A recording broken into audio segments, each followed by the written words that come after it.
महाराष्ट्र सरकारनं 254 एकर जमीन दोन बिल्डर्सना दिल्याचा आरोप आता खासदार संजय राऊतांनी केलाय। महाराष्ट्र सरकारकडे मोठमोठे वकील आहेत, तरी देखील सरकारनं हा खटला हरला। सरकार मुद्दामून हरलंय का असा संशय देखील संजय राऊत यांनी यावेळेला व्यक्तही केलाय। तर सरकार हे बिल्डर धार्जिणं असल्याचा आरोप विजय वडेट्टीवार यांचा आहे। हायकोर्टानं ही जमीन कंपनीला द्यायचा निर्णय घेतलाय असं स्पष्टीकरण महसूल मंत्री चंद्रशेखर बावनकुळे यांनी देखील दिलेलं आहे। हे दोन महावीर कोण आहेत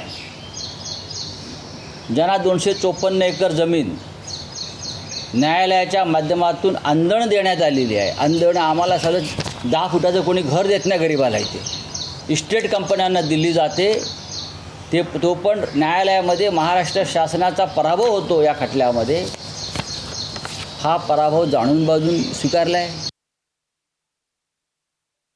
जिल्हाधिकाऱ्यांच्या अध्यक्षतेखाली एका समितीने सर्व अभ्यास करून ही जागा राज्य सरकारच्या मालकीची ठरवली होती।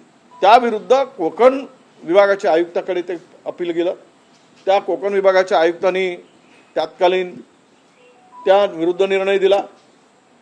निर्णय दिल्यानंतर ते पुन्हा प्रकरण राज्य सरकारने लावून धरायला पाहिजे होतं। राज्य सरकारने लावून धरलं नाही आणि वेळकाणूपणा या सगळ्या प्रकरणामुळे झाल्यामुळे आज ही जमीन राज्य सरकारच्या हातून जाते आहे आणि प्रचंड नुकसान या सरकारचं होतं आहे असं माझं मत आहे।